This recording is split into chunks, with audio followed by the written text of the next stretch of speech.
trade is the key to prosperity. Free trade will bring on a Great Depression. The North American Union is the merger of the United States, Mexico, and Canada into one super country. I don't see the likelihood of establishing a North American Union in our lifetimes. The road to North American Union is not a new development. Canadians are saying no to the North American Union and yes to Canada's sovereignty. The discussion here, and certainly I've been part of it and an advocate of it in a way, is that Canada, the U.S. should seek to have a deeper type of integration with more predictable rules. Our economies now are very integrated. Our societies are growing increasingly integrated. What's needed now is a North American idea for all three. What kind of stuff was discussed at this meeting regarding the future of North America? I don't remember exactly. There are clear economic benefits from having a common currency. And he said himself there will be our North American Union, a one North American currency called the Miro. I'm a staunch Canadian nationalist because of globalism. It's essentially the centralization of power into fewer hands. Canadians, Americans, and Mexicans will lose their sovereignty. Maybe national sovereignty is not such a good thing.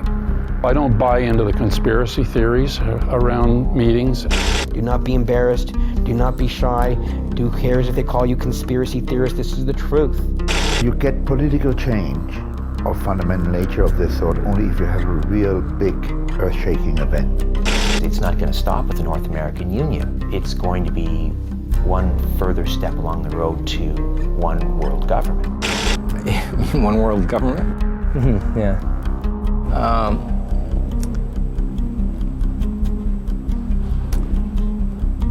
I personally think it will come. It will come.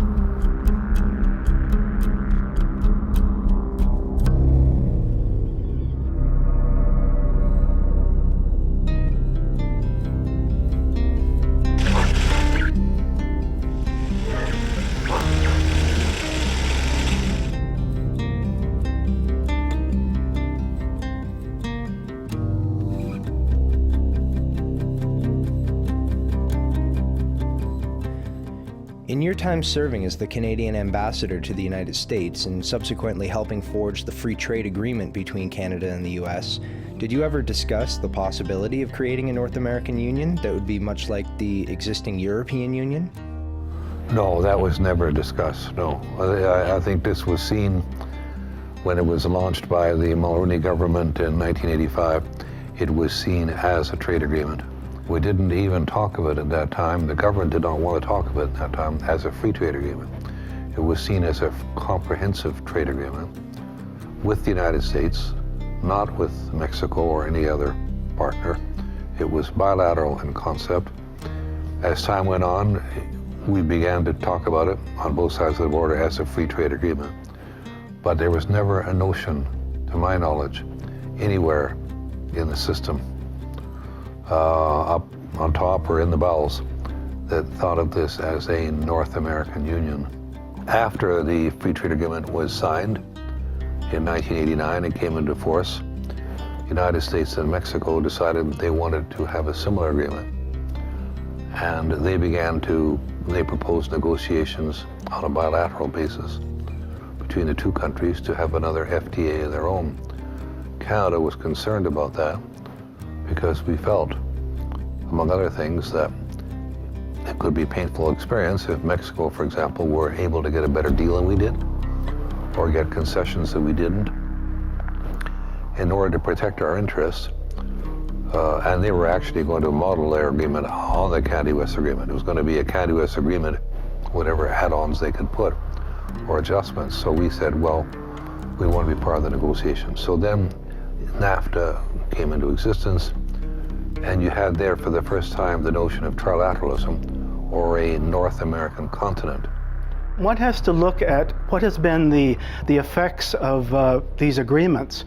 And they've been very good for some powerful sectors and not at all good for poorer people, for working people, for those that are not benefiting from corporate profits. So here in Canada, for example, since we signed the bilateral free trade agreement with the United States, 2/3 of Canadian families have experienced a decline in their real incomes. Also, if we want to talk about the North American Free Trade Agreement in Mexico, some 2 million Mexican campesinos, that is peasant farmers, have been displaced from their land. Some have migrated to cities. About 500,000 every year try to enter illegally into the United States to find work. So it's not so good for people at the bottom of the social ladder. The Zapatistas, who launched their rebellion on January 1st, 1994, accusing the problems of Chiapas on NAFTA, got it backwards. The problem of Chiapas in southern Mexico, and all of southern Mexico, is not NAFTA, it's the absence of NAFTA. I think the beauty of North America is that our three countries are pragmatic and they're problem solvers. They ask themselves, we've got a problem here in our economy, we've got a problem here on our borders, we have a problem in the environment, how are we going to solve it? Is the best way to solve it is if we do it at the local level, at the national level, or would it make more sense if we explored it at the continental level or the global level? We determined a long time ago that the best way to deal with trade is at the global level. The General Agreements on Tariff and Trade in 1947 decided on a course that would systematically, over time, dismantle trade barriers. And they have. They brought them down very far. Not far enough, but they brought them down very far. That was done at the global level. I'd be in favor of continuing down that path of negotiating between sovereign governments to solve different problems, to create an institution, create a broader sense of identity or of North Americanness as part of an instrument to help us avoid our parochialism and solve shared problems. NAFTA was essentially a business contract aimed at dismantling trade and investment barriers and assuring all three countries that their sovereignty would not be affected by this and that they would remain independent. Now, one of the major concerns that Canada and Mexico had about NAFTA was that it might open their capital to being taken over by U.S. multinational corporations.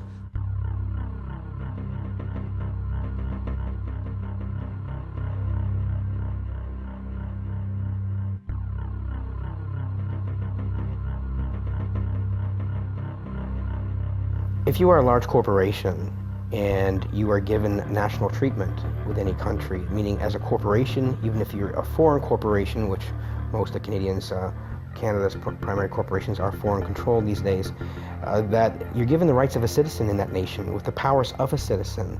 And corporate rule is pretty much free trade. But where it sits right now is that as the corporations have gained the status of citizens, they can challenge our laws. So even if municipalities, federal or provincial bodies establish laws for our country, for the best interests of our country based on our collective will, then the corporations can successfully challenge those laws and sue us for passing laws that infringe upon their investments and their trade. And these are the provisions that allow a corporation to sue a national government if it feels it is not getting the treatment it would be entitled to under NAFTA. The first case against Canada under the investor state provisions was a suit brought by Ethel Corporation from the US that was wanting to market in Canada a gasoline additive called MMT, which is a suspected neurotoxin. It was stated by our government that we're going to ban additives to fuel that involve methylmanganese because it's harmful to individuals neurologically and otherwise. It's been linked to attention deficit disorder and other problems. But when we passed those laws, the Ethel Group sued our country, said, how dare you pass laws that restrict our trade, and even we're doing it for the benefit of our own country. Well, Canada, the Canadian government responded to that suit by effectively apologizing to Ethel, by paying them $13 million US in compensation, and by withdrawing the ban. So it didn't even have to go through the full adjudication process before Canada backed down. Our country is being defined and shaped by regulatory bodies by corporations who have no accountability whatsoever to the Canadian people. I don't see that this harmonization, unionization is good for the Canadian people, period. Never was, never will be. Needs to stop. Now, there have been 50 suits approximately under the investor state provisions so far. I say approximately because some of them are still secret. We don't know. There have been 19 against Canada, 17 against Mexico, and 14 against the United States. And of these, Canada has settled out of court or lost 4 cases, Mexico has lost 3 cases, and the United States has not lost any, because adjudicators are very reluctant to use this against U.S. When Brian Mulroney proposed the free trade agreement, it was a Canadian initiative. It wasn't that popular with public opinion, but it was a major initiative which we initiated, which the U.S. President Ronald Reagan got fully behind. The free trade agreement was, perhaps one of the most dramatic of any period in our history. But there, the public attitudes changed. The public went from negative to positive, and even to this day, depends the questions you ask, but on the whole, attitudes are fairly positive towards free trade. Free trade is not good for any nation that's involved in free trade. No nation benefits from free trade. How would you feel about a North American Union, kind of like a European Union between Canada, the U.S., and Mexico? I think that would probably not work. That would not work. Not bad. Not bad. That wouldn't be a good idea. I think maybe Canada and the U.S. would be okay together. I don't think Mexico. We shouldn't do that, because at that point, Canada is no longer going to be Canada. Canada has a hard enough time keeping its identity. I'm a Canadian, so I want to stick with my country.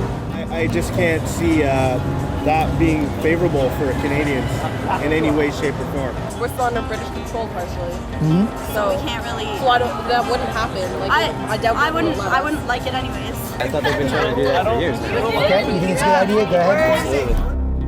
The World Trade Organization is the only international organization dealing with the global rules of trade between nations. Its main function is to ensure that trade flows as smoothly, predictably, and freely as possible. The result is a more prosperous, peaceful, and accountable economic world. What's the WTO all about? It's all about greed. It's all about, look at these kids up here. They got a sign up that says, don't trade our future. For these young kids in the street today, it's about their future being traded off by corporations who frankly don't give a shit what happens to them. That's what it's about. That's what people are fed up with it. They understand it. Direct Action brought these people together.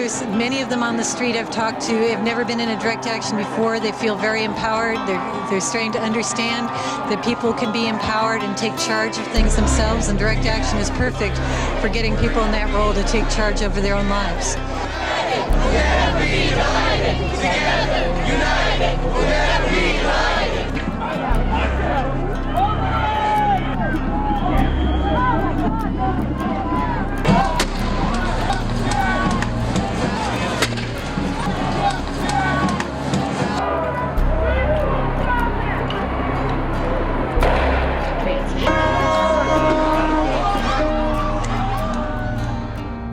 I go back to the 1988 election, which was fought on the issue of free trade.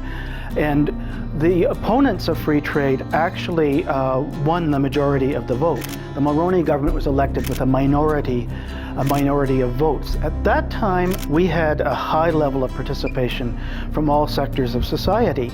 Now, it's true that since then the issue has faded from consciousness, but I think there are moments when symbolic issues, for example, Canadian water and sovereignty over our fresh water, there still are elements that would like to get a hold of that and would like to use some of the possible leverage through NAFTA, including the proportional sharing clause, to open up the floodgates. So I think there will be moments when symbolic issues like water will come to the fore, and we will have a resurgence of interest in these issues. From the U.S. perspective, the largest source of energy imports by far is from Canada and Mexico. Roughly 1/3 of our total energy imports come from our two neighbors. Proportional sharing clause is very important because it's unique to all international trade agreements that I have ever studied. It effectively makes Canada an energy colony.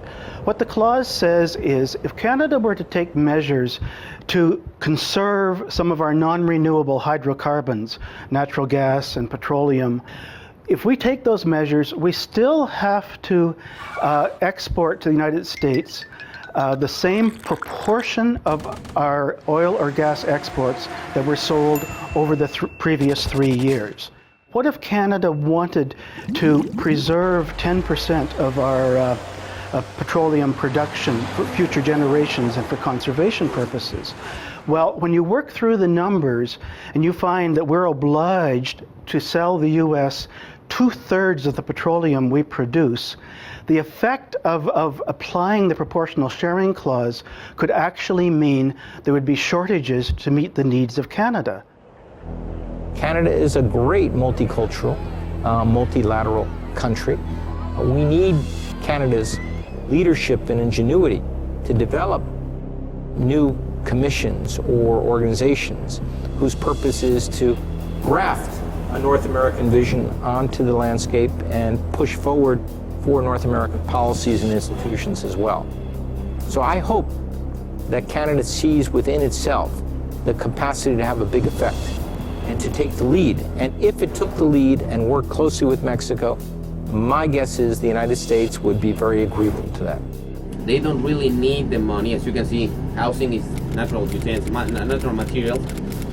The fruits, all of this they have farming, they have hunting, they have everything they need to live and more. But then they get the progress arriving to these towns, power lines, running water, and these are services that you need to pay for. You cannot pay with a bag of corn, you need to pay with cash. So they start needing the money, getting in the capitalism system, and that's when poverty arrives to these towns. You know, they need the money. Okay, I have some money, I buy a radio and a TV, I see what's on TV, it's pure marketing. Things that they didn't need for over 2,000 years, in a decade they start needing. Pues bueno, el Tratado de Libre Comercio, como tú sabes, no todos estamos realmente informados como se debe. O sea, en lo único que nos afecta es en la desinformación. ¿Me explico? No todos tenemos también la capacidad de admitir el libre comercio. Y nada nos ha beneficiado el libre comercio. La verdad, estamos igual o peor ahorita con esta crisis que tenemos. Realmente es difícil la situación. Creo que siento que el producto mexicano va y con un precio bajo y regresa con un precio más caro y se afecta porque pues lo que puede ser México consumir y nosotros consumir nuestro producto tenemos que mandarlo para allá. Nunca hemos visto nada que nos ayude, que nos apoye, nada. Es nada más para los que tienen dinero, el pobre nunca. How has the experience in Mexico been in terms of NAFTA since it started 15 years ago? Ha sido una situación positiva, ha mejorado realmente el comercio entre los tres países. Sin embargo, lo que sí te puedo decir que hubo ciertos acuerdos dentro del mismo, nosotros le llamamos TLC o Telecam, que no se cumplieron como es la situación del transporte, que es por eso que ahorita volvieron a gravar, o sea, hay que pagar impuestos por algunos productos norteamericanos.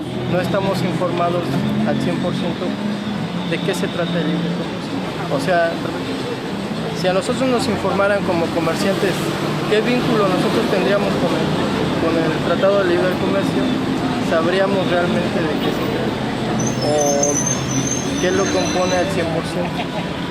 Pero como no tenemos ese tipo de información, es muy difícil que todo, en concreto, expresemos en qué nos beneficia y en qué no. Given the similarities of our two economies, of our two cultures and our countries, it seemed to me doable to pursue what I've always referred to as a kind of common economic space, a single economic space, where the border becomes irrelevant.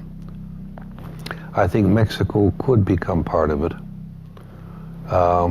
as indeed NAFTA was modeled after the Canada-US agreement. And as the Europeans, as you will know from the whole history of the European community, remarkable achievements they've had, it's all been incremental over the years at different speeds. They've been doing it incrementally for years. The European Union was initially started with an agreement in the 1950s to regulate the production of steel among all the European countries. And the argument then was that you would hate to have a country like Germany corner the market on steel and develop an empire that would attack the rest of Europe again. So they had a reason based on recent history at the time, which said we need to have an agreement that regulates production of steel across Europe, and from there they built on it with subsequent agreements. The road to North American Union is not a new development. Probably it kicked into high gear in about 1965 with the creation of the Council on the Americas, and David Rockefeller was the founder of that. And there was a meeting down in Central America between, it would have been then Prime Minister Lester B. Pearson and Lyndon Johnson, and they discussed all of these things that we're seeing now. They discussed the creation of one North American market, one North American currency. There's a distinction between a customs union and a monetary union. A customs union is a common external tariff. It's a logical extension of a free trade agreement and basically says that the tariffs that all three countries have with the outside world will be the same. Right now they're different.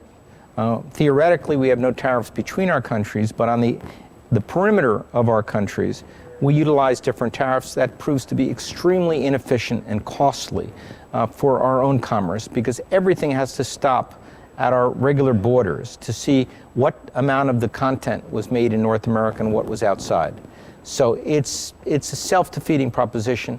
It would be far better if we could come up with a way to eliminate what's called rules of origin, have a common external tariff, which is called a customs union. Completely different from that is a monetary union with a single currency. That is a very complicated task. The Europeans had been struggling with it for over 30 years, and they tried and failed through a variety of different techniques before they finally, in 1999, implemented the euro. In 1999, when the euro was created, because of my background, I thought that the same arguments that made the euro such an attractive innovation that the people actually went with it, purely on economic terms, also would apply to North America. And I had this idea of writing a paper in which I outlined what would be the benefits to Mexico, Canada, and the United States for creating the equivalent of the euro. And I had the idea, the inspiration to call it the Amero. I think one thing people who are dollar-based need to focus on is the Amero. That's the one thing that nobody's talking about that I think is going to have a big impact on everybody's life in Canada, the U.S., and Mexico. If you Google it, you'll find out all about it. Well, you could tell us a little bit more right now. You always hear it on CNBC, don't you? The Amero is the proposed new currency for the North American community, which is being developed right now between Canada, the U.S., and Mexico to make a borderless community, much like the EU, and the dollar, Canadian dollar, U.S. dollar, and the Mexican peso replaced by the Amero. You really think that will get any leeway? You may want to visit a couple of websites and see how far along it is. The Canadians are pretty upset about it, whereas the Americans, apart from the Texans, are the only people who know anything about it. The rest of the public's really sort of with their head in the sand on this one. There is a group of people out there who believe that there exists a conspiracy to deprive the United States and Mexico, and that's where the center of these conspiracy theorists is. They are worried that there was a conspiracy to rob the two countries of their national sovereignty and through the back door bring in socialism and various other kinds of things. This is, of course, nonsense. It's a little bit like the story about Kennedy's assassination. People still don't believe that Oswald did it. There's a whole industry out there. There's a quarter of all Americans or something like this still think that Elvis Presley lives. I would put the stories that these guys are manufacturing essentially into that category. I cannot deal with it. I'm not following it. I hear about it because, as far as I'm concerned, it is just a conspiracy theory. The idea that I am associated with and that I'd like to push is that there are clear economic benefits from having a common currency. The basic economic argument in favor of a common currency is that you have lower transactions costs for firms that are exporting, importing, making investments, and secondly, that the cost of borrowing that is highly correlated with the cost that has to be paid by the federal government, cost of borrowing by other jurisdictions, corporations, consumers, mortgages, they all would be lowered to the benefit of Canada. In 1974, as a condition of joining at the time this G7, this group of 7, which became the G8, which is now the group of 20, this was following something called the Milton Friedman School of Business in Chicago. And they thought, well, it's better to give the banking industry of countries to the private markets and let it be handled there and go with the ebb and flow. But as a condition of being a part of these groups, nations have to give up the control of issuing themselves their own credit, of loaning to themselves. And because we chose to do this, because we thought being part of this group of 7 or group of 8, now G20, was a good thing for Canada, we stopped using our Bank of Canada to fund our infrastructure. We don't borrow from ourselves anymore. We borrow from the private banking cartel. The outcome should be clear. On a board that determines what the interest rate would be for a North American Amero area, would have to give greater power to the country that represents 70% of the entire economic activity and financial power, the United States, and only, let's say, 15% for Mexico at the moment and 15% for Canada. The most important thing about this kind of a central bank is that the politicians have to stay out of it completely. Central banks should be removed from the control, the clutches of politicians, should be given a constitution which says, thou shalt only be responsible for price stability. Politicians still play a role because they have to appoint the people to the boards which determine the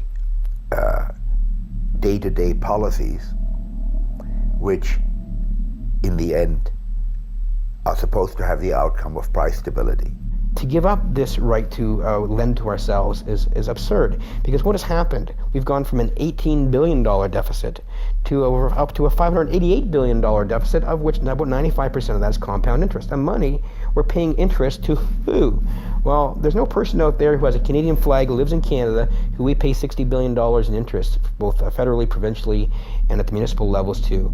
We're paying someone else interest on the money that we can print and produce ourselves and lend it to ourselves to fund our infrastructure, to fund our social programs, to fund our education for our university students who are also being put in a debt trap. But as you give up control of your currency, and William Lyon Mackenzie King said it most poignantly when he said this. He said, you know, the issuance of the credit and currency is the state's most precious resource. And once you give up that control, it matters not who makes the laws of the land, because usury, once in control, will wreak havoc on any nation.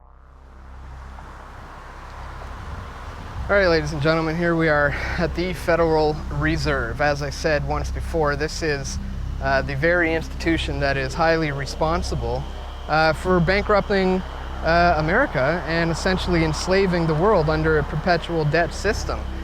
It's by no way federal, and there are certainly no reserves. What's your full name? What's that? What's your full name? Is there any reason why you need my full name? I'm just asking what's your name. What's your partner's name? Well, you can ask him. Hey, boss. What's your name? It's essentially the centralization of power into fewer hands. That's what's going on. Canadians, Americans, and Mexicans will lose their sovereignty, their right to govern themselves as an individual nation. And the economies of all three of the nations will be merged into fewer and fewer hands. I can see an obvious, clear problem with that. The moment that power gets diverted into fewer hands, you got to be concerned. We have a lot of people here still who believe that having a picture of the Queen is a wonderful thing, and that it is a symbol of nationhood. It is a slippery slope of losing the Canadian national identity by having on our day-to-day, every day we're looking at coins and bills, and there we see George Washington, rather than the Queen or another symbol of Canada. And that sort of pervades the psyche and reduces national sovereignty. It is the merger of the United States, Mexico, and Canada into one super country. It's like NAFTA on steroids, and it's about bringing all three countries together into one country, joining our governments, our currencies, our military. I had the pleasure of interviewing former President of Mexico, Vicente Fox, and he said himself there will be a North American Union. Can you please talk about how you, as President of Mexico, President Bush, and the Prime Minister of Canada established working groups towards a North American Union? There is the original document, the original commitment, and there is supposed to be follow-up procedures. There is supposed to be committees to discuss and to advance, but that's not happening. Will there be a North American Union? Do you believe there will be a North American Union? I would hope so. I think it would be very convenient for both of us. When Vicente Fox, in the 1990s, was a candidate for presidency of Mexico, I was at a conference and I sat next to him at dinner, and on the other side of Fox was Robert Mundell, whom I mentioned already as the father of the European Monetary Union.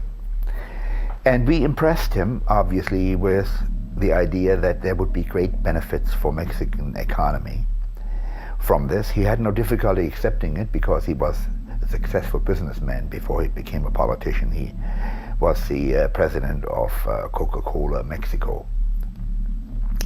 So when he was elected, he went on a courtesy visit to the White House.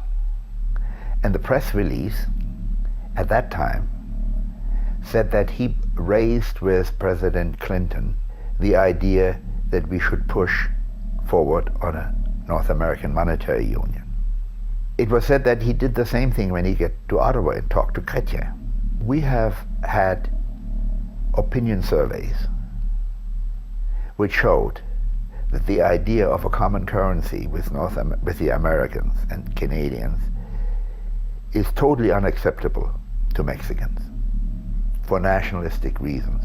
They want to maintain Mexico as a clear, identifiable nation and culture. And for some reason, word has spread amongst them that this is the first step towards absorption by the Americans.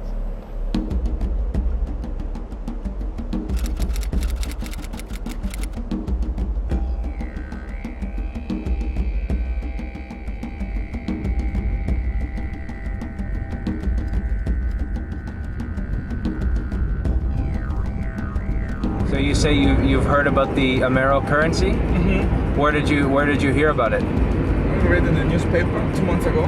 Yes. Yeah. For the Amero, like the Mexican people is why is my peso is. I don't want another currency. Mm-hmm. I am Mexican. I like my peso. Yeah. I don't need new currency. Sí, era una moneda que iban a crear. Sería bien, ¿no? Para apoyar a la economía de México. Pues no, lo que había escuchado últimamente que se iba a tratar de estabilizar la economía y se iba a manejar solamente un solo capital, que es los comentarios que dicen para que esto se estabilice y tenga una estabilidad, pero eso lo escuchaba que iba a ser dentro de 5 o 6, hasta creo que dentro de 10 años más, menos que no sé ahorita si anda funcionando eso. And this whole new world order ideation is a bunch of banking and intellectual elites that basically see the same sort of mentality. Control the economy, control the issuance of currency, you control the nation. And now control the food, you control the people. Let me control the issuance of currency and credit of the nations, and I don't care who you put in power, because they know, control the money, you control the nation. And society, we're not aware of this. But this is all part of this whole globalization scheme that's happening right now. Even to raise those kinds of issuers, to raise the Amero currency issue, is to inflame a lot of the people who are most fearful about integration. So for those reasons, I say leave them aside. We have some preliminary steps before we get to a point where we can seriously entertain that. The trouble with the monetary union is that there's tremendous symbolic attachment to our currencies. Although, if you step back, you would say certainly the Greek drachma, or the French franc, or the German Deutschmark, or the Spanish peso would be far more delicate and important to those countries. Because in some of those countries, they've used the same currency for thousands of years, whereas we haven't even existed for 300 years in North America. So if they were ever able to overcome their fear of losing this distinctive cultural item defining their country like Greece for 3,000 years, certainly it shouldn't be that hard for Canadian or Americans or even the Mexicans to contemplate a different currency. I happen to believe that it would be beneficial to our three countries to begin studying this issue seriously, because it is not a simple step to go from a national currency to a unified currency. It is very hard. And the European experience shows that countries have got to find a way to consult on macroeconomic policy, on budgets and deficits and debts, and establish indicators that would reduce the distortion between economies before you even take the first step toward a common currency. I believe the American people, the Canadians, the Mexicans are practical people. You have to make a convincing case that moving towards a unified currency will be demonstrably better for their standard of living than under the current system right now. We should proceed by letting the academics study this for us. Think about it as much as possible. Help us to understand what the hazards and the benefits are before the people calculate whether it's in their benefit or not. Well, of course, he'll also give you the line that he never ever talked about a North American union, that he's always advocated a North American community. But if you read what he has to say, what he envisages is this North American community would be organized. He would have basically three very powerful institutions that would basically correspond with a judicial and a legislative branch and an executive type branch, which would the executive branch would steer the agenda for the three countries, Canada, the U.S., and Mexico. You would have essentially a North American parliament to mirror the three separate independent legislative bodies in the three countries, and then you would have a North American court, which would adjudicate on disputes, etc. Well, that sounds an awful lot like a North American union to me. He can call it a community if he wants it, but now we're just parsing terms. Silly semantics. It's important to know when we're and you're talking about this subject that nobody here is talking about a political union. They're talking about economic and political arrangements which deepen integration and the relationship, but in which the countries, as in Europe itself, maintain their sovereignty. We're talking about the virtual destruction of a sovereign nation. Three sovereign nations, the end of a constitution. Sovereign nations can be an obstacle to the free flow of money and goods and labor. And if they can erase national boundaries, obviously that would maximize their efficiencies and their profits. But at what cost? I mean, only the nation state is best equipped to safeguard our individual inalienable rights. How's your experience been in the European Union over there? It's rubbish, a lot of rubbish, the EU. The issues that most people face is employment. We have a large immigration population coming over, and so the UK at the moment in the recession are quite worried about losing their jobs, but other than that it gives you opportunities that you wouldn't normally get, and travel as well is good. I mean, from a business point of view, it makes business more effective, you know. You don't have to worry about exchange rates and things like that, but it just seems so remote and far away. I mean, it's over in Strasbourg in France, and we don't really get to hear much about what goes on there. You know, you vote once every 4 years, and then it doesn't seem to change much.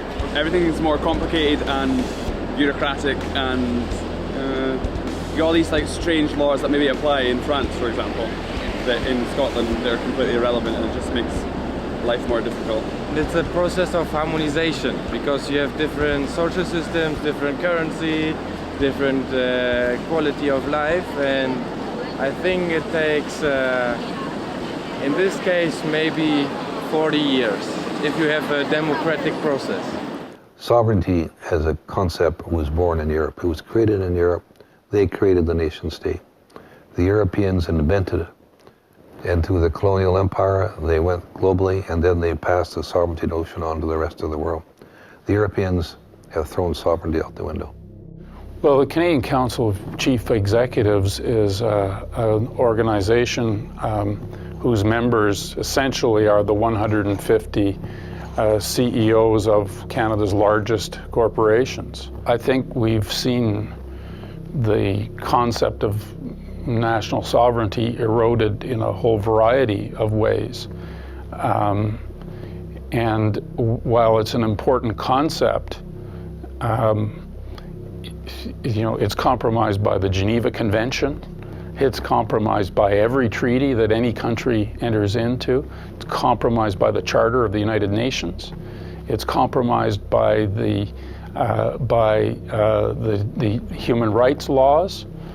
So I think we need to be a little bit mature about the concept of sovereignty. I find it amusing when people put sovereignty as in a kind of crystal jar and say, well, this is the ultimate. Sovereignty is the ability of a country to act in its own best interests in accordance with international law and its commitments to other countries. Because really, national sovereignty is one of the tools that we use in order to give democratic expression, because we've got to break things down into a more manageable size, but at the same time, it's a concept to be exercised with a certain amount of care. Sovereignty has changed so greatly because of the phenomenon of globalization, where all issues become transnational, whether it's trade, the environment, health, it's all transnational. And so sovereignty has to be understood in a very different way. And at the heart of sovereignty, you have the absolute requirement for deep international cooperation. See, the UN was the first great body that tossed sovereignty out the window. You can't simply agree to every international agreement just because people say we live in a global system now. We live in an international society now. You have to look at it on a case-by-case basis. The people appointed to head these international groups are appointed by bankers, financiers, and multinational corporations, and not by people with any direct link to the people. So they're not appointed by your elected officials, they're appointed by the groups they're supposed to regulate. The idea of accepting a world that is truly global now, a world where we are interdependent, without looking at the root causes of that interdependence, and without looking at the problems that interdependence has caused, is a mistake. Foreign trade is the key to prosperity. Free trade will bring on a Great Depression. Hitler had a dream that his big business should dominate the world. He called his dream the New Order. Foreign big business was weakened during the war And today, American big business is the strongest. And they have a dream to dominate the world. This was not a natural occurrence, and just because we do live in a global interdependent world right now doesn't mean that we shouldn't take steps to mitigate that and to reduce our interdependence so we can be independent and we can independently decide what we want for our futures. Canadians are saying no to the North American Union, no to the SPP, and yes to Canada's sovereignty. There are people who equate sovereignty with shutting down the borders, with not collaborating with neighbors, but I think they've got it backwards. I think sovereignty means how do you strengthen the nation? How do you ensure that the people in a nation have access to health care and to food and prosperity and to security? And if that's the definition, then maybe the best way to approach that is to open it up, not to close it down. I am a staunch Canadian nationalist because of globalism, because there are global banking and financial institutions and corporations that seek to violate countries' sovereignties by doing whatever they want to those countries with or without the permission of the people in those countries. So because of the global forces at play, because of the global banking system, because of institutions like the IMF, like the United Nations, like the World Bank, like the WTO, that wield tremendous power over nations already, we need to defend sovereignty more than ever. All other notions that violate sovereignty, including multilateral trade agreements, take away from us the ability to control what happens in our countries. And that's why sovereignty is so important. Sovereignty is where you and fellow people of that country can determine how you want to live in that country. And without sovereignty, you can't. I hope you know who Laura Secord was. She lived on the American side of the border, and her husband was in the War of 1812, and he was wounded. So she was looking after him when a couple American soldiers busted into her house, forced her to belay them, and the American soldiers didn't know how potent our beer was, so they got a little loopy. And they started talking about their plans to invade Canada. And she overheard this, and she ran 30 kilometers, climbed the Niagara Escarpment, collapsed in front of the Indians, and told John Fitzgerald about the plan to annex Canada. And she stopped it. All the Indians, all the troops, all the settlers, everyone bound together, and we pushed back the Americans. They let us alone. It breaks my heart to think that all that she did is for nothing. Right. Only for Canada to get annexed 200 years later, and we can't let that happen. You need to get out there, you need to tell your friends, you need to tell your family, we need to stop this SPP. To understand what's happening, we should look at what has occurred under the Security and Prosperity Partnership. That was the intergovernmental arrangement that began in 2005 when Prime Minister Paul Martin, President Vicente Fox from Mexico, and President George W. Bush met at his ranch at Waco, Texas. And they launched this partnership. The following year, they met again in Cancun, Mexico, and established what was called the North American Competitiveness Council. And this council has 30 executives, 10 from each country, who have direct access to the policy-making apparatus under the SPP. It's the next step towards the North American Union, with one of the first bigger steps being NAFTA, the North American Free Trade Agreement. They have to do it in small stepping stones to condition the people to be able to accept such a thing. So SPP, Security and Prosperity Partnership, is another big step, which is uniting the three into one. I think the SPP was a good idea in principle, but ultimately it failed because it was implemented in a manner that that closed it off to public scrutiny. And the only people who were invited into the room were the largest CEOs of the largest businesses in the three countries. And each working group covers every single area of North American society, and it basically says we're going to set the rules for each area of society across North America, irrespective of what the people in the countries want. What are your thoughts on the SPP, its penchant for secrecy and the lack of democratic process? This is the leaders' initiative, the Security and Prosperity Partnership? Yeah, the Security and Prosperity Partnership. I think we elect people in broad-based democratic processes in order to govern. And when they are seeking re-election, we have the ultimate consultation and the opportunity, if we don't like what they've done, to throw them out. I don't think that democracy means that every citizen is present in every discussion, wherever and whenever it's held.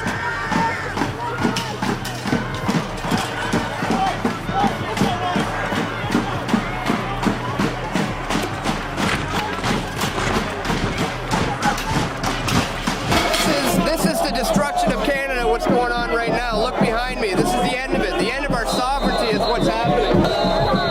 How do you feel about the protest? I love that these people showed up, and I fear that things are going to get out of hand. Look at these guys. This is out of control. When did our police turn into these guys? Is this too much police for a protest like this? This is the militarization of our police, and here's proof right here. This is the death of Canada, which is happening right now. Our sovereignty is in trouble.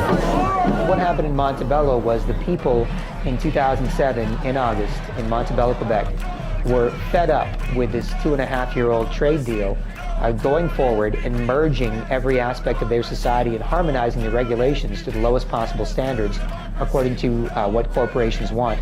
They were sick and tired of the information not being given out to the public, not being openly shared, and of not being given any input into what was happening with respect to this massive trade deal. So they massed in Montebello what looked to be about 1,000, 1,500 protesters. There was a security perimeter around the meeting, and there was incredible police presence there. And at one point, the police were even caught infiltrating the protest by 3 giant, muscle-bound, supposedly anarchists, wearing masks and holding rocks, were threatening to throw the rocks at the police. No! Put the rock down, man! A union leader stepped up and said, "Take off your masks, put down those rocks, you're not with us." You're a fucking cop, the 3 of you! Go on, it's our line! These 3 guys are cops, everybody! Eventually they ripped the masks off the guys, and the guys dove behind the police line. And that was all. It was caught on tape. It was exposed. They were exposed as infiltrators because they were wearing the same boots as the officers who arrested them. Plus, of course, who dives behind a police line for protection if you're a protester? It's something that most protesters would be scared to do, to dive into a bunch of police who are there, menacingly, staring at them. As we confirmed yesterday, the 3 people in question were indeed Sûreté du Québec police officers performing their duties. And what that shows is the fascist lengths which the Canadian government will go to protect the information about this trade deal. In 2005, when you signed the Security and Prosperity Partnership, were you aware at that time of any plans to integrate the countries of Canada, US, and Mexico into a North American community similar to a European Union? And considering that the fact that there was no referendum from the people on this agreement, as a former Bilderberg attendee, could you please describe what your intentions were when you signed the SPP on behalf of the Canadian people? Well, okay, I attended one Bilderberg meeting. I'm not sure they ever invited me back, but just to make sure, I've also gone to a Maple Leaf hockey game. That doesn't mean I'm a Maple Leaf fan. And what exactly is the Bilderberg Group? Well, it's a group of probably around 125 to 130 people that meet every year, heads of state, presidents, prime ministers, the heads of the Federal Reserve and Bank of Canada, and multinational corporations like British Petroleum and Coca-Cola, and heads of media, and all these really influential people who hold a lot of weight and have the ability to affect change in the world. That's who meets at the Bilderberg meetings every year. The name itself, they don't even technically have a name. Bilderberg is the name of the hotel where they first met back in 1954. I believe the meeting was first organized by Prince Bernhard of the Netherlands. And they've been meeting every year since then to, I guess, stage manage as best they can world events and further control the world's resources. So they've tried to remain secret for a long, long time, and it's only recently that the general population is starting to become aware of the Bilderberg Group. I mean, people at G8 summits, you know, people think, well, there's a lot of power, there's a lot of influence right there to affect change. And look at the protests that show up to G8 meetings. The people at Bilderberg have way more power and influence than anyone at G8 meetings, yet there's a media blackout. So right away I have to ask myself, well, why is that? You know, why isn't anybody covering this? These guys are bigger than G8 guys. In 1996, you were at a Bilderberg meeting, and also there was Jean Chrétien and Paul Martin. I don't know if I was at that meeting. I've only been to a few of them.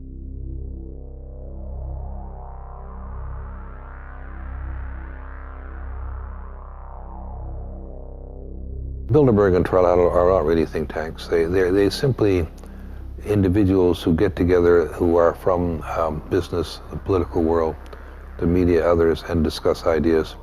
And they influence each other through that. I think the overall objectives of the Bilderberg Group have been to unite various areas of the world in order to set up the New World Order, the one world government. They're the ones who are responsible for the formation of the European Union, which really didn't happen that long ago. It was set in place maybe, 8 or 9 years ago. So those are the guys who have the influence and the power, and they are the ones who are also going to be setting up the North American Union over here, and there's also going to be an Asian Union and an African Union, and those are the guys who are working to bring it together. I don't really know what Bilderberg's position on this is, but I do understand your question. The Security and Prosperity Agenda, which was signed by Vicente Fox of Mexico, myself, and President Bush at Baylor in Texas, and you're absolutely right in that part of the question, has nothing to do with an economic union.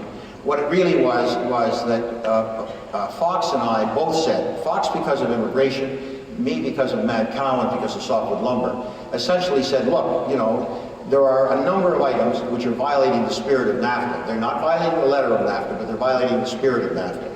And if effectively we're going to be able to build a strong North American economy and compete with some of the Asian powers, we've got to be able to talk outside of NAFTA. And that's what it was all about. And what we said is we've got to be able to get our business communities together. Because I felt very strongly that we were having a terrible time with Congress on softwood lumber. And I really felt that if the Canadian business community was able to deal directly with the American business community and point out some of the stuff, it would give us a bit of a leg up. I can tell you it has nothing to do with any kind of a union. There was a meeting held in Banff between military, political leaders, private business from Mexico, Canada, and the U.S. to discuss issues surrounding North America. But the meeting was closed off to the public, kind of veiled in secrecy. What kind of stuff was discussed at this meeting regarding the future of North America? That was the meeting that Peter Lougheed and George Shultz coordinated? Yeah, it was the one, it was at a hotel in Banff, I believe. Yeah, I think Peter Lougheed coordinated that from the Canadian side. I don't remember exactly. There were general discussions about issues that each country faced, and we had, as I recall, there were some fairly senior people from the U.S. that were present. Yeah, I remember them saying Donald Rumsfeld might have been down there at that time. No. No, he wasn't there? Let's see, this is what happens when media was cut off from it. That's why you get misinformation, disinformation. Once you get the media out of things like this, they can't report authentic. I can guarantee you get misinformation when the media is present also. Oh, absolutely, absolutely. Why keep the media out of it? If there's so many important people there, some big decisions could be made that could help inform the public more. But it was not a decision-making group. I mean, I was there. I'm just a lawyer from Toronto and Ottawa, so I have some experience, and I can talk knowledgeably about the issues that we face, but I'm not making any decisions. I don't hold any office. I don't buy into the conspiracy theories around meetings. I think some of that is deliberately misinformative. You know, do we need the media to be probing and to be asking questions? Absolutely.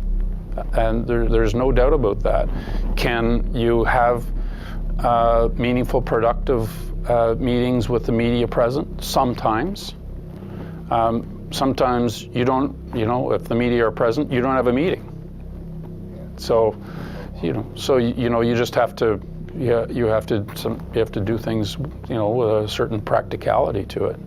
You have three primary groups that have been working on this for some time, more pronounced since the Second World War, but there are three key groups involved, and this is the Council on Foreign Relations, or its sister arm in Canada is the Canadian Council of Chief Executives, which is about 150 executives of corporations which control over $3 trillion in assets in Canada. The Trilateral Commission, which is by and large looking for this world integration. And the Bilderberger Group, which is a group of individuals who see this whole new role for society, building this global elite of integrating all of the countries together under one global single parliamentary command.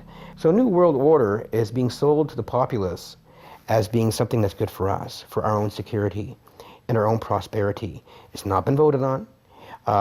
Public are not even aware it's going on. But it's all part of these steps of changing the laws of the land, where you have regulatory bodies and corporations dictating what happens in nations. And we end up losing our nationhood and our sovereignty, which is quite frightening. The only prominent non-governmental sort of group that have really paid a good deal of attention to this has been the Council on Foreign Relations. And their task force did come out with an articulate, and Mr. Pastor was involved, a vision, well-argued. John Manley in Canada. It was a very distinguished group of Americans, Mexicans, and Canadians who argued for a North American community. Well, we tried to work collectively with broad representation from all three countries, Canada, the United States, and Mexico.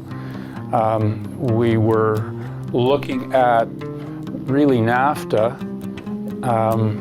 that many years, more than 10 years after it came into effect, saying, you know, what should be the next steps? Where can we go from here, if anywhere? And there was a broad range of views, certainly among the people that the Council on Foreign Relations asked to be part of that. The Council did not endorse it, because the Council doesn't endorse the work of its task force, and they didn't hold any, you know, public meetings on it.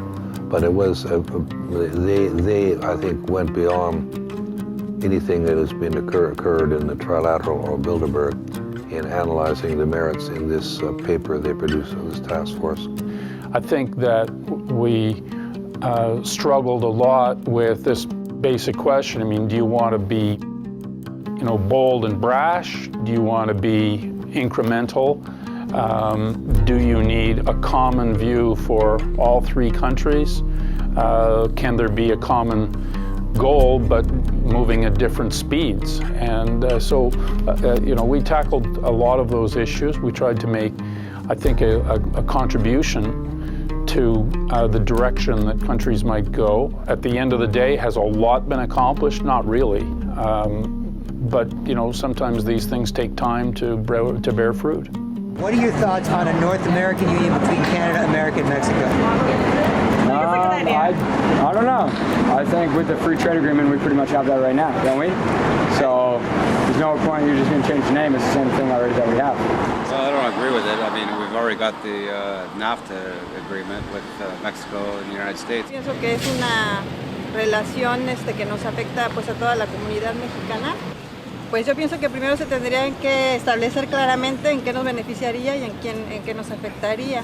Pues más que nada yo pienso que pedir la opinión de la comunidad de cada país, que al fin y al cabo pues somos los que más resentimos ese tipo de unión. Pues considero que no ayudaría nada a México porque resulta de que nuestro dinero nunca vale. I don't think it's really a good thing at all because, what does that mean for Canada and where Canadian citizens stand? I don't see them coordinating any kind of understanding that everyone can be on common ground with. And the corruption too. Who gets what? You know, who's going to provide the leadership? Who get, you know, you don't know how society exists these days. It's very difficult to get any kind of truth. It's obvious that there is another agenda going on here. If this was something that was for everybody's benefit, I mean, it would be front page news. But because it's not, because it is secretive, you got to ask why. Why the secrecy? Why wouldn't they tell us about this? Well, because the corporate interests are basically the ones that are benefiting from this, and if anybody looked at the actual amalgamation and what they have proposed, they'll see that it's only good for the corporations. Do you think it would be beneficial for people or more beneficial for corporations? Gee, that's a tough question. I'm hopeful it'd be more beneficial for people, but my feeling would be that it's probably going to benefit more corporations. Well, I think as an American and all other Americans should agree that it's obviously a plan to destroy national sovereignty. I think that if we're going to adopt laws from other countries, then we should have a say on it. I've heard about that, but I think it's going to be bad. In the event of a financial meltdown or any type of economic disaster, borders contain that disaster to that specific nation. And when you eliminate all borders, how do you contain things? You don't. I'm 16th generation Canadian. And you know what? I love our neighbors to the south. I really do. And I'd like them to remain our neighbors to the south. We have more control of our own destiny when we're not worrying about the other factors, the other people in our union. So if you're worrying about the Mexicans, what they might hold important, we may not. So I think we can get along with them and do business with them, but I think it's better to do it as an individual rather than as separate or as a union together. That's my personal opinion. It's almost inevitable, I would say, that happening. Why do you think it's inevitable? Everybody's becoming more interconnected these days, I think. I'm concerned. Yeah. You're concerned about the future? Definitely. Yeah, no, me too. Yeah, me too. The North American Union is an idea essentially put forth by the Council on Foreign Relations.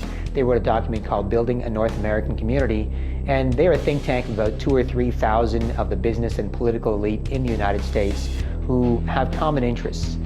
Those common interests aren't really defined much to the public, but you can go to CFR.org to see the CFR's own website. You can do your own primary source research by going to their website, looking at their publications, and seeing what their members decide would be a good idea to see. Now, they don't have any official political power, though a lot of their members are politicians. So what they do is they are a think tank of the business and political elite who come up with plans that the government adopts without the say of the rest of the public. Up until about 6 years ago, we never saw in major U.S. papers or Canadian papers never a mention of Bilderberg. Now it's finally all over the place. Europe, it's all over the place. What is that a sign of? What is that a sign of that this is happening? It's a sign that an independent press is growing. What I don't know is, are enough of the public listening? That's my great prayer, is that enough of the public are listening. Because you can keep telling them, I can keep telling them, but is there enough of the public going to listen against the tidal wave of trash media? You know, all the cheap thrill stuff, all the commercial stuff. Are people really going to learn what's going on? Because what is happening to the United States, to Canada, to Mexico is terrible, terrible, terrible stuff. Can you talk about the American Union? I mean, the CFR writes the white papers for their agenda. They carry out Bilderberg's orders. That's on record. And even Lou Dobbs on CNN saying, American Union, end of Canada, end of U.S. They are actually, through the trade deals, already starting to bleed us. Well, I breezed through what in Canada we've referred to as the Manley Report. John Manley was a previous Deputy Prime Minister, and he sat on a Council of Foreign Relations committee with Mexicans and Americans. And it started off by saying, does it not make sense that Canada and the U.S. should be one, that we should have a common currency? Does it not just make enormous sense that we should have a common border? To ask the question is to answer it. Now that was right in the report. I know they're just waiting for us to look the other way so they can whisk it through. They're upset about the fact that they're being exposed. Well, I'm sure they are. I mean, look at the tinted windows. They don't want to be seen. They don't want even anybody to know they're here. So I'm sure they're ticked. you know, and that's why we're here to try to expose them. The American Union is happening through trade deals. Just like the Euro back in the 50s when they first set it up was this economic community or this trade bloc. Now it's the Euro, and now they're taking people's right to vote, taking their sovereignty, giving it to these supranational organizations. So we're talking about the death of Canada is what's happening in there right now. The death of your sovereignty is happening in there right now. CNN has even reported that these individuals have put out the policy reports through the Council on Foreign Relations that writes their scholarly white papers to end the United States, to end Canada, and to end Mexico.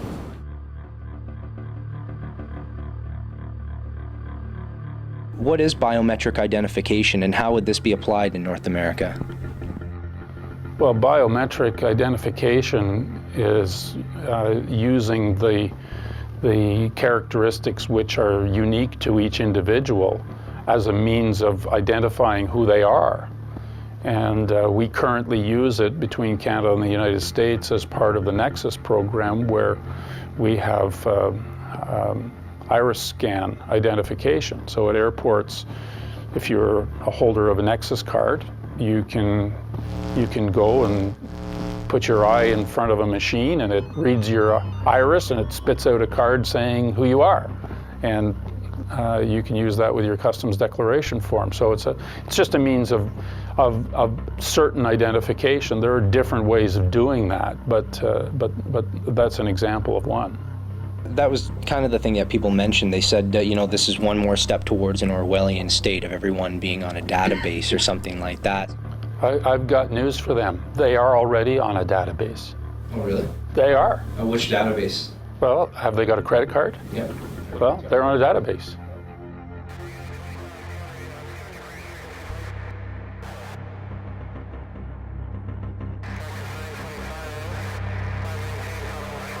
What are you most concerned about? Identity theft, or the fact that you might be on a database when you're already on a database? I think, quite frankly, your privacy is more likely to be breached by virtue of the information you supply credit card companies in order to acquire credit than by any linkage of your information to your biometrics. At least you know where you've got biometric identification, identity theft becomes almost impossible. And increasingly, for many people, identity theft is a nightmare. Once it happens to you, you never want it to happen again. So in a modern world, you know, every technology has its upsides and its downsides, and for some of the benefits, sometimes there are some compromises. What are some of the lessons that we can learn from the old world order for the new world order? Well, I think the first and most important lesson is that if we want to build a community of nations in North America that goes beyond just enlarging the market, that we have to give serious thought to what our vision of the future is.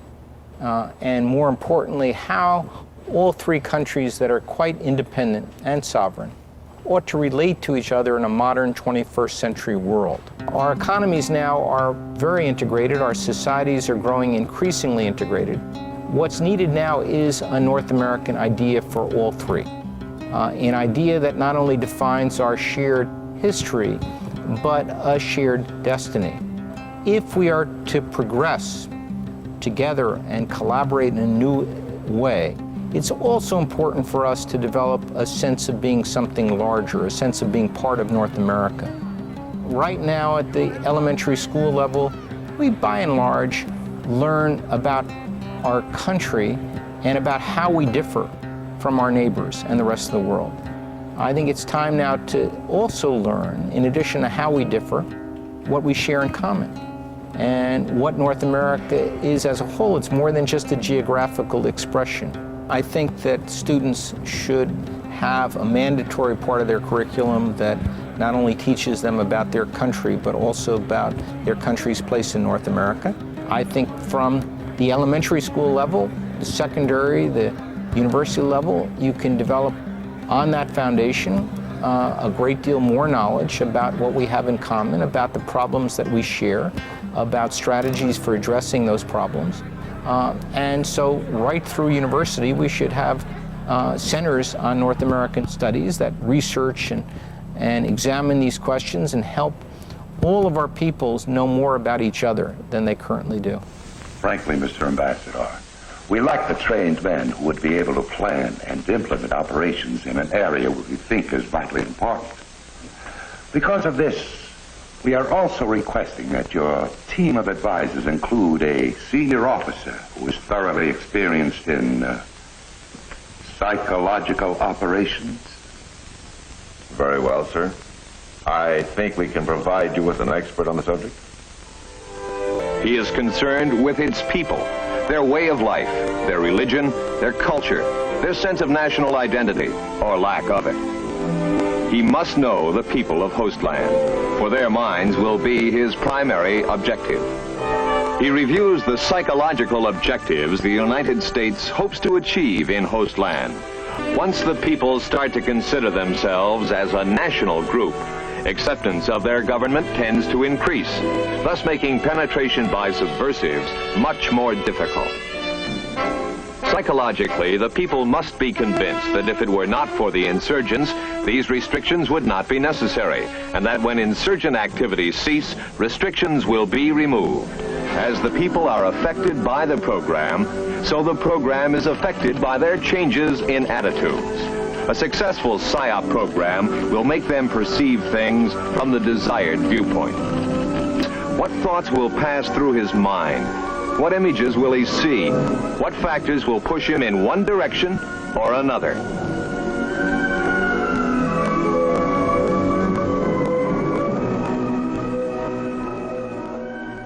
When you run the world, you tend to study how other people have run the world. Just like if you run a successful business, if you want to be a filmmaker, if you want to be an entrepreneur, you might study other business models.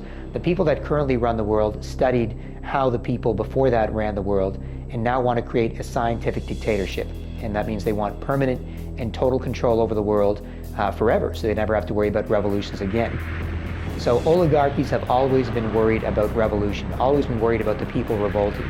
Oligarchies even popularized the idea of exile back in the 1200s, 1300s, where if the King of France got deposed, then he or she could go to England. And if the King or Queen of England got deposed, they would be exiled to France. So oligarchies were so worried about the people rising up in rebellion that they popularized the idea of exile to make that normal and make that an accepted thing you do to make sure you didn't kill your royal family who was a part of your country's history. Incrementally, they condition us to say that it's none of our business to look into things like giant multilateral trade deals that will affect every area of our society. They make it seem like it's not our responsibility. We have experts to take care of that. And the less we control our environments, the more apathetic we get. Placing the frog in a pot of cool water where the frog is very comfortable, and you gradually turn up the heat so that you don't, the change in heat is imperceptible until, of course, the pot is boiling, and then it's too late to do anything about it. That's what's happening now. So gradually, step by step, and gradualism is a process that Karl Marx talked about. This is right out of the Communist Manifesto. That if you move in baby steps, they're imperceptible. People simply don't take notice. Would you prefer to follow a careful, incremental, small, step-by-step approach, or prefer a bolder vision for the future and to design and pursue that vision? And an overwhelming majority of both Canadians and Americans said yes to the bolder vision. And the people, I think, are ready. The way I interpret the polls is not that they want a North American Union, but they are quite pragmatic about different ways to relate to each other and open to new configurations in North America. They learned long ago that you cannot just take it by brute force. I mean, when Hitler tried to do it, just take it by brute force, it doesn't work. The people will always prevail. So they've learned their lesson, and they realize that now you have to do it through stealth, through things like propaganda and controlling the media and the education system, and basically turn it around so that the people are in complete and total acquiescence, that they will literally beg for their own enslavement.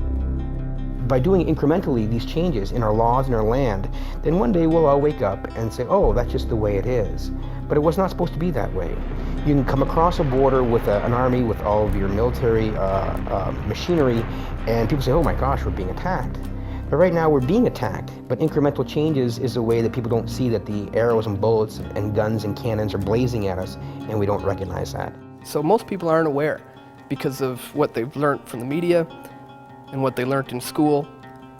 And it's amazing how quick information spreads these days. So that's probably why people have such a hard time waking up sometimes, because the conditioning runs deep. If you get into an elevator and there's 20 people on the elevator and 19 of them are facing the back of the elevator, well, by social conformity, although the right thing to do is to face the front of the elevator because that's where the door is open, to fit in with the greater crowd, you turn around and face the back. Don't know why, but this is what seems to be the status quo. When you have incremental damage and it keeps increasing, you can wake up one morning and realize that something has to be done. Well, you get political change of fundamental nature of this sort only if you have a real big earth-shaking event. 9/11 was an earth-shaking event. The Great Depression was such an event. 2 world wars costing millions and millions of lives and casualties among European countries was such an event. They drive changes. The European Monetary Union was the outgrowth of people who lived through at least one of those wars to try to avoid it in the future. Precisamente yo estaba pensando anoche que cuando hay desastres, huracanes o algo así, los aprovechados son los que tienen dinero y al pobre nunca le llega nada. Y probablemente no, porque tú sabes que los más ricos en tiempos de crisis se ven más. Nosotros seguimos haciendo la lucha por la subsistencia cotidiana. Solo es eso. Well, I certainly agree that it's when periods of great instability and chaos, you have the greatest opportunity for creating new institutions and moving in new directions. I think it is obvious from any study of history, world history, that the greatest initiatives have usually originated from some crisis of some sort. The United States Marshall Plan would have been unthinkable after World War I, but after World War II, we were prepared to give a substantial amount of money both to winners and losers to help them to recover. It was quite a dramatic, and it really did require a crisis, a dual crisis, one the end of the Second World War, and the second the prospect of Soviet invasion of Western Europe. I think we needed a crisis to have Social Security, to have the Works Progress Administration. In 1935, Franklin D. Roosevelt put his signature on the Social Security Act. This Social Security measure gives at least some protection to 50 million of our citizens who will reap direct benefits through unemployment compensation, through old age pensions, and through increased services for the protection of children and the prevention of ill health. There's no doubt that steps that many people think would be desirable are extremely difficult to do in the absence of some moment in which people can step back and see that fundamental change is required. Robert Pastor and Alan Gottlieb, they both expressed their beliefs that the greatest initiatives come out of disasters. Do you believe in this order out of chaos theory? Given that the European Union was born out of 2 world wars, do you think that North America would require some sort of a catalyst to push us towards this North American community? Well, I don't see any. First of all, I don't know what kind of catalytic event it would take. I don't see any interest in building a kind of common superstructure in North America, either political or even economic. I don't see a monetary union. None of that is on the horizon at all, as far as I can see. I don't know what it would take for it to to come about. The recent events in the financial world are certainly going to drive more cooperation and collaboration around financial sector regulation.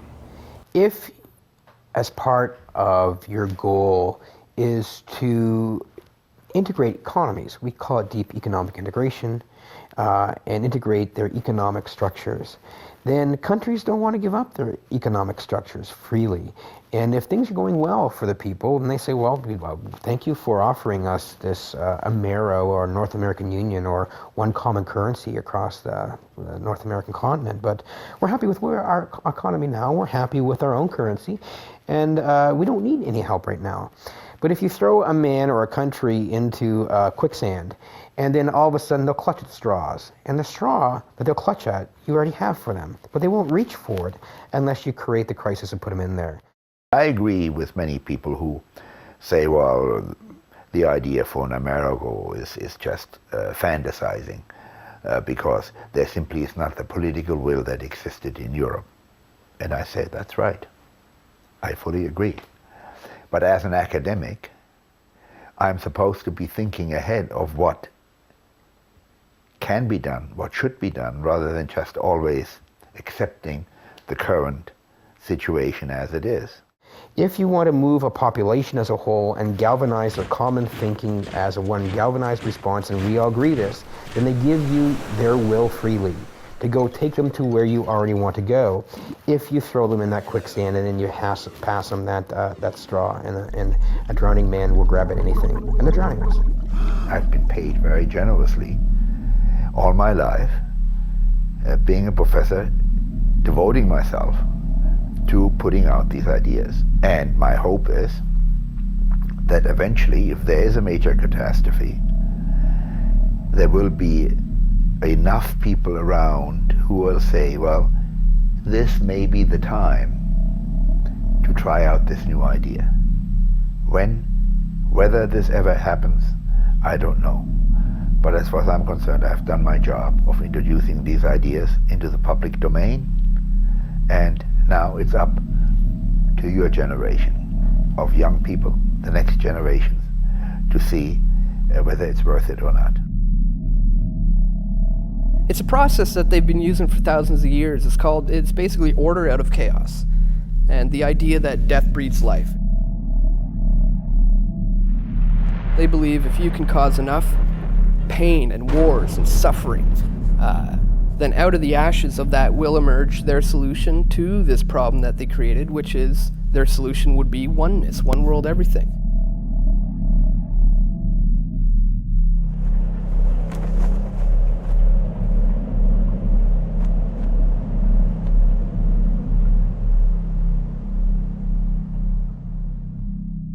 It's also known as the Hegelian dialectic, where you set up the thesis, you also set up the antithesis, so that you can offer your synthesis to the very problem and opposition that you created in the first place. I mean, that's exactly what these people even talk about. It's the Hegelian dialect, problem, reaction, solution. They cause the problems to happen. You react to it, and you go towards something that they already set up for you from the beginning. And that's how they get what they want, because they understand they can't just get rid of the Constitution. They can't just obliterate your rights. They can't just destroy this economy. They have to think of a plan to do it. Real freedoms are eaten up a little at a time, while government controls are slipped on, while the real power is collected into a few hands. Where government is not limited, no man is free. Change limited government to unlimited government, and our rights would be only what the master planners say they are.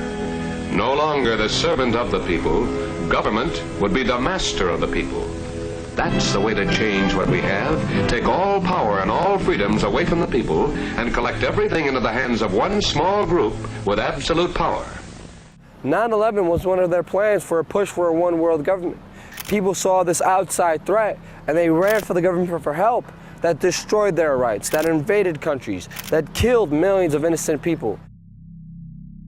A good example is around 6,000 to 7,000 years ago in Egypt when the Egyptian leaders would have knowledge of the eclipse and the sun cycles. The knowledge had been handed down to them from their ancestors, and they didn't know why an eclipse would happen or how, but they knew when. So they would say, okay, everyone, you have to worship me as your divine leader and your God. Well, I don't want to do that. Who are you? You're just another guy. Why should I worship you? And then he would say, okay, well, if you don't want to bow down to me, then tomorrow I'll get my God to eat the sun and spit it back out. So the next day when the eclipse would happen, everyone would just marvel and say, oh my God, this guy must be our divine leader. That day comes by, there's an eclipse, everybody freaks out, and they end up doing as the rulers is, either way they want it or not. Now, there's absolutely no way that we can tell for sure they were doing this or saying that. I'm just trying to show you the potential use of the knowledge in the hands of 5 or 10% of the population. Just manipulation of the information to control the masses. Pretty much what we have today. I was going to say that. Turn on the TV. Just the TV, that's right. Media now. They create order out of the chaos they create. Basically what they do is they take a stable society of individuals who are doing their own thing. They're making a little love, making a little money, making a few mistakes, and living within a given system. Then they introduce radical changes to that system. They introduce radical new ideas. Our enemy is a radical network of terrorists and every government that supports them. They introduce radical new threats. The people of the United States and our friends and allies will not live at the mercy of an outlaw regime that threatens the peace with weapons of mass murder.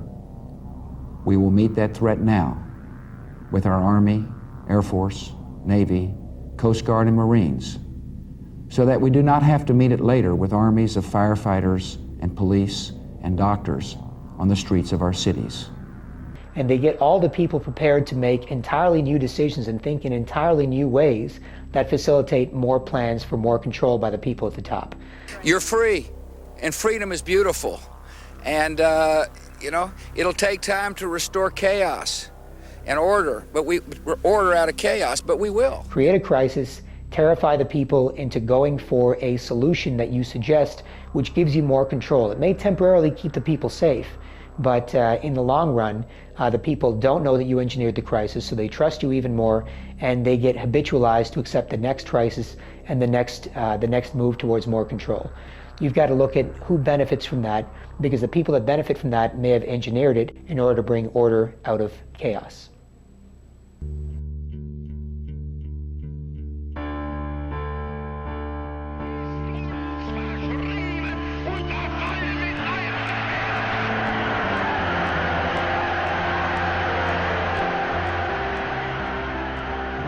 The hope that each of us has to build a new world order in which nations and peoples with different systems and different values can live together in peace. We have before us the opportunity to forge for ourselves and for future generations a new world order, a world where the rule of law, not the law of the jungle, governs the conduct of nations. Now we can see a new world coming into view. A world in which there is the very real prospect of a new world order. It is a big idea, a new world order, where diverse nations are drawn together in common cause to achieve the universal aspirations of mankind.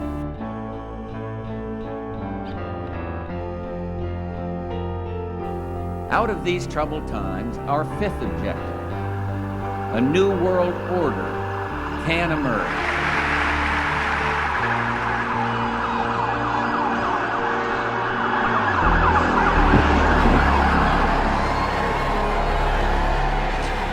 There is a chance for the President of the United States to use this disaster to carry out what his father, a phrase his father used, I think, only once, and hasn't been used since, and that is a new world order. There's a need for a new world order. In the next few years, a solution will emerge, that people will look into that cauldron and decide that they have to learn their limits. But I think that at the end of this administration, with all its turmoil, and at the beginning of the next, we might actually witness the creation of a new order. After 1989, President Bush said, and it's a phrase that I often use myself, that we needed a new world order. It is a new mindset that the world now needs. It is a real, global New Deal that we need, an ecological and an economic New Deal that we need. In the name of France, I call upon all states to join ranks in order to found the new world order of the 21st century. I think a new world order is emerging, and with it the foundations of a new and progressive era of international cooperation. We need a world of shared global rules, founded on shared global values. When we are successful, and we will be, we have a real chance at this new world order, an order in which a credible United Nations can use its peacekeeping role to fulfill the promise and vision of the UN's founders. The New World Order essentially is an agenda. It's a plan to unite the world into one, whether it be one world government, one world cash system, one world religion. It's all about uniting everything into one. They call it the New World Order, and that's what they're trying to create. Essentially, different power blocks from around the world decide to get together and agree to carve it up amongst themselves with a system where they all profit and the whole world is fooled into believing something else. This idea of a globalization or a global totalitarian political scheme where the masses are regulated and controlled by the few is nothing new in society. It goes back millennia. This has been a common theme of those who seek to profit us and to oppress us and to hold us in checks and balances. Pick up letters from Henry Kissinger, where he plans for a one world government, where he talks about an outside threat, whether fake or real, using it as a way to scare the people so they accept and love the New World Order.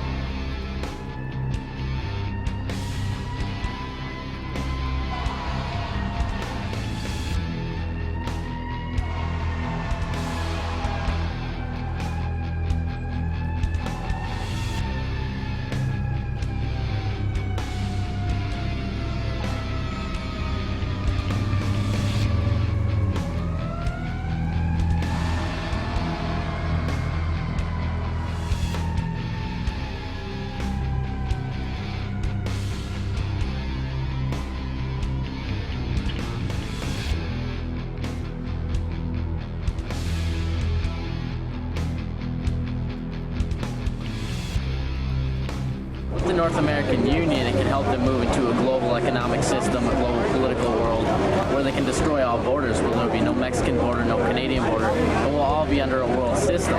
Then you're looking at world domination type stuff, and I think there's too much diversity in the world to do that. It comes down to the bottom line, which is money. Those that have the gold want to keep it, tend to. They don't want to lose power. It's about power and economics. Yeah. Economic crash, you see it now as on a global level. The first time people are talking about global regulation of markets, right? Because of economic crash. So somebody has to be shot before you notice that the weapon is dangerous. How about global government down the road? What about that idea? Oh man, I work for that. I work in that, and you have to make it up to 190 countries. It's a long process. Pues la globalización ya ve que es inevitable. Pero pienso que más que en el mercado nos está afectando también culturalmente. Se están perdiendo muchas tradiciones y pues ahora ya casi en todo el mundo escuchamos el mismo tipo de música. Las tradiciones pues se están perdiendo porque estamos nosotros absorbiendo las de otros países. Well, the end game is it's not going to stop with the North American Union. It's going to be one further step along the road to one world government. Already, as we speak, the nations of Africa are contemplating an African Union. In fact, they made a fairly large step forward in 2007 with a summit.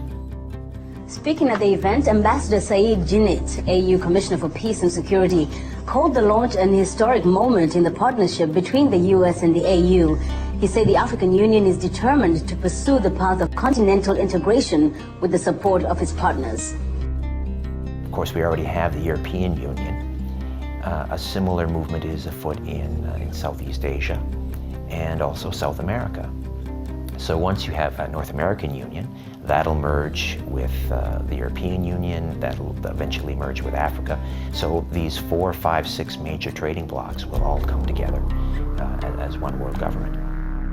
There is an organization you can find on the internet, and they also were in touch, and they want a common currency for the world as a whole. And Robert Mundell has an annual conference in this place in Italy where we discuss these issues. But my view is that this is totally premature. The first step would be to have regional monetary unions, like say one in the Caribbean, one for Central America, one for South America. And once they have been established and they see all the benefits that come from it and that it is manageable, that the problem of losses of national monetary sovereignty do not appear or seem to be very small, then you can have these regional unions getting together and reaching an agreement to stabilize the exchange rates amongst themselves. I believe that there is an opportunity now, with the G20 having been called, for the first time, for us to put together a global steering committee of all of the great powers of the world. If I was asked what is the single most important thing that can be done to get us out of this mess, it is going to be to recognize now that we are one common humanity, divided perhaps into economic entities called countries. The time has come for us to work together. Do you think it's possible somewhere down the road to see a North American Union that might merge into some sort of a global governing body?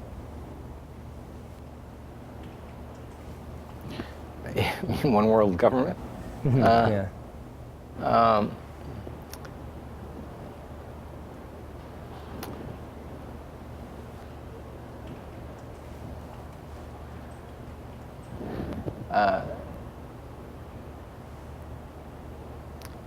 I don't see the likelihood of establishing a North American Union in our lifetimes.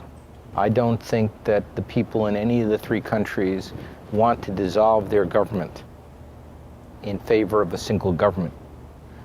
Moving to, global governance, dealing with, political and other things, I don't see it, quite frankly. I think that we are struggling already with our global institutions, such as the United Nations.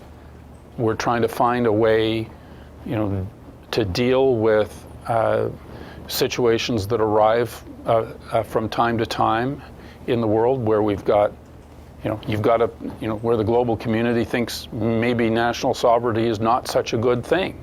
If you think that your government in Ottawa or Washington is somewhat distant and unresponsive, imagine how distant and unresponsive it's going to be if our government is now situated, let's say, in The Hague, in the Netherlands, or in Rome, or some other place that might be the seat of a one world government. We're not talking about the American government here. We're talking about an entity that exists above or beyond elected officials. These are unelected oligarchs, and these are people that have no allegiance to country or flag. So it's a bit of a misnomer to describe them as, the American government. We're not talking about the American government here. We're talking about globalists. People of the world, look at Berlin, where a wall came down, a continent came together, and history proved that there is no challenge too great for a world that stands as one.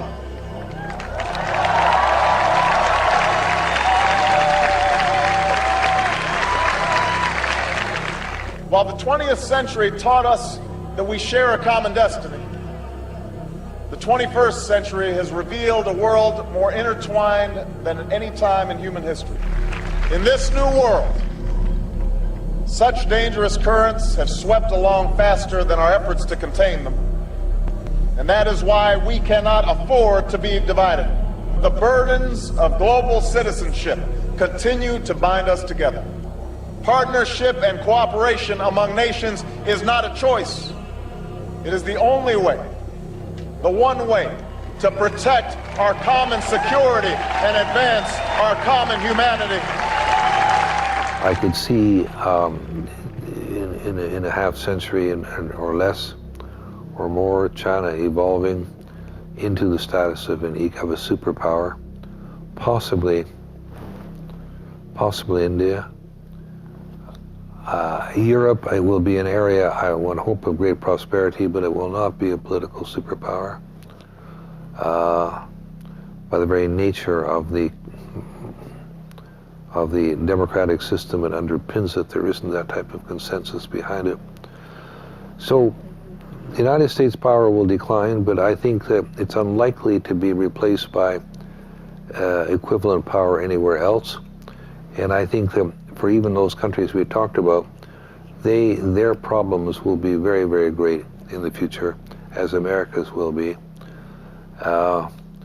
And I think that I think it's a safe bet to say that in the world of the 21st century, all the powers of the nation state, of all nation states, will decline to some extent. We're moving towards the uncompleted pyramid being finished, which will be the New World Order, one world government, one world religion, one world cash, total enslavement. I think the idea of having a union at the North American level or a single world government is really more of a red herring that people who are frightful of any collaboration with any country throw up as a way to try to avoid discussing any serious issue. I think the greatest threat to our three countries are those people who try to intimidate others from having a genuine debate on what our long-term interests mean, and those who think that we will prosper by remaining stationary, by not changing. I think that is the greatest threat that we have to avoid. Incrementally, through virtually every means of communication, they're inculcating in the idea in us to not care about our sovereignty, not care about our independence, not care about ourselves as individuals and our individual worth as we chase things like money that become, what our self-worth is based on, or looks that become what our self-worth is based on, which are based on ideals. And those ideals are designed to corrupt the way we think about the world, the way we value ourselves as individuals. If we don't value ourselves as individuals, we won't value our country as an individual country, and then we'll be allowed to be subsumed into a UN global government. They can't just come out and start a one world government, a one world order, a one world religion. It's gonna have to be incremental, and that's exactly what they're doing now. They're slowly joining countries together because they're gonna join all the countries together into their plan for a new world order, a one world government. Because when you have a one world state, a one world government, a one world religion, one world currency, you have less people control, more power than ever throughout history. They have to do it incrementally because that's the only way they could do it successfully. When they do it very slowly, people won't see it around them. If they do it really quickly, they know the people will resist, the people will stand up against them and not tolerate their power grab for the whole world. I am not looking to see any great progress here towards a deepening of our relationship on the economic and security side in the foreseeable future, but I personally think it will come. It will come. We're wondering how people would feel in America about a North American Union, kind of like a European Union between Canada, U.S., and Mexico. You got me. No? No. You haven't heard of it yet? No. You heard of the North American Union plan? Yeah. Yeah. The Amero? Oh man, that's way beyond my scope, Maddie. I don't even know what you're talking about. Honestly, it wouldn't make a difference to me. No? It just kind of goes right over my head, so it wouldn't make a difference to me. I seriously don't know. I have no idea. Have you heard of a currency called the Amero? No, I haven't. Have you heard of the SPP, Security and Prosperity Partnership? No. It's a deal that was signed in 2005 between Canada, U.S., and Mexico. Have you heard of the Security and Prosperity Partnership? No, I haven't heard of that. Have you ladies heard of the European Union, where all the countries in Europe kind of merge together into one country? No. No? EU, they use a euro, they have one currency. Have you heard of the European Union? No. No? No. No. No? Have you heard of the European Union, EU? Okay. If one leader rules everything, do you know how fucked up the world is going to be, man? I find when I mention topics like the Security and Prosperity Partnership or North American Community or even the European Union that people have never heard of this stuff before. Do you think that people need to be encouraged to start looking into these issues if we're going to be facing them in the future? Well, I think that information and a knowledgeable public is a fundamental requirement for a democracy. And I worry greatly about the fact that people are, in many cases in our modern democracies, willfully uninformed. It's not that the information isn't available, especially with the internet. You can get information if you want it, but people just aren't interested. In a recent by-election in Ontario, 25% turnout. 25%. Unlike Afghanistan, nobody was threatening to cut your fingers off or to kill you if you voted. So, but there is a lack of democratic engagement, and part of that is a lack of involvement with understanding the issues, whatever they may happen to be. Tenemos la posibilidad ni el gobierno de darte más información.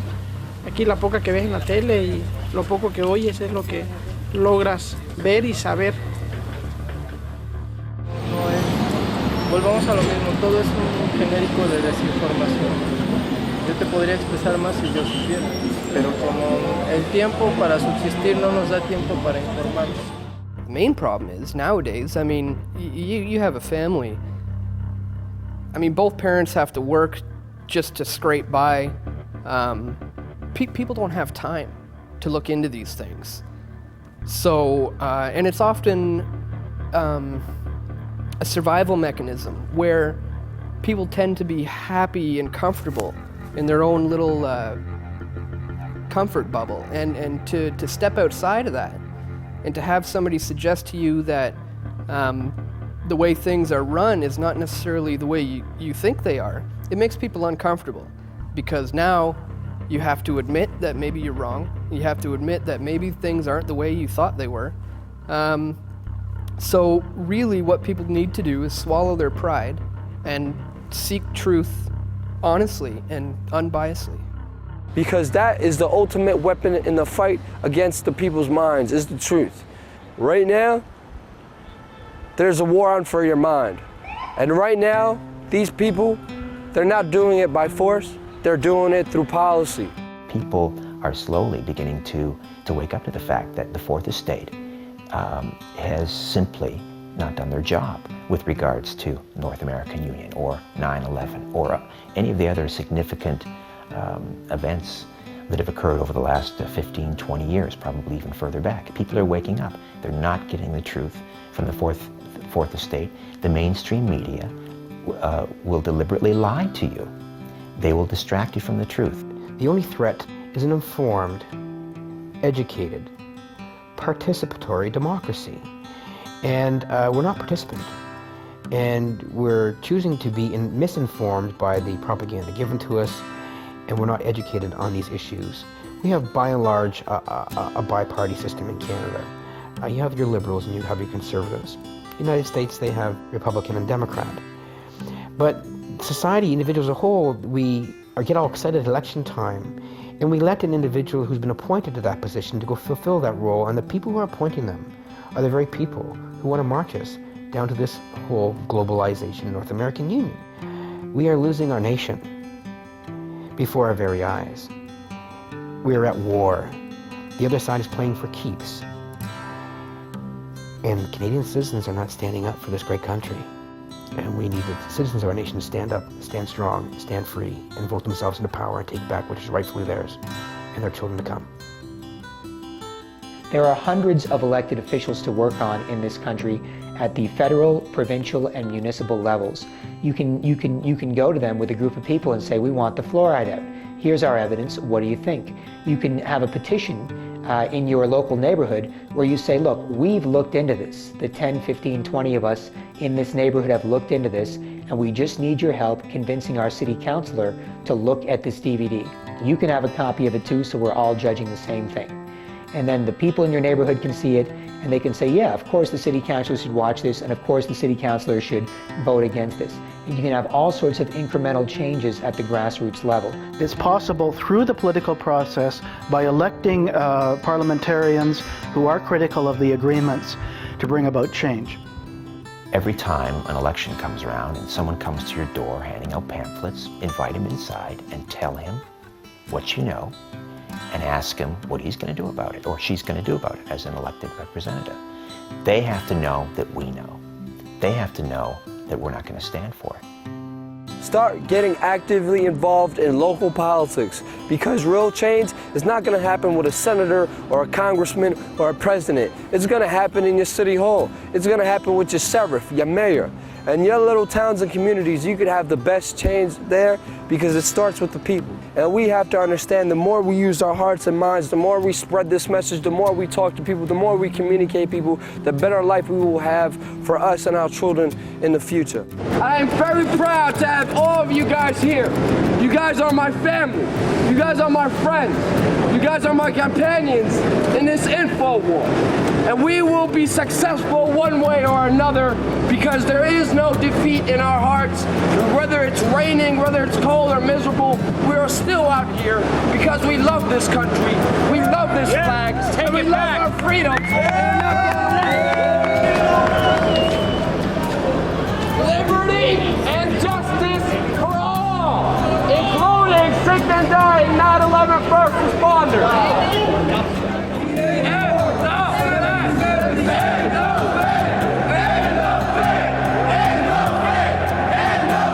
There are a number of movements around the world, social movements, citizen movements, that are lining up behind this vision, and I believe it's actually possible.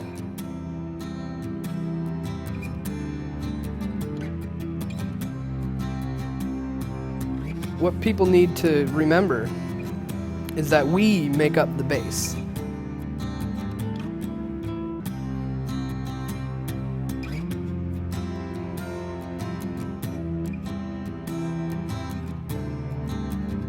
They have no power without us, you see. And all it takes is for enough people to step out of the system to cause a crash. You know, if the corner of the pyramid's missing, well, what happens? It all comes tumbling down.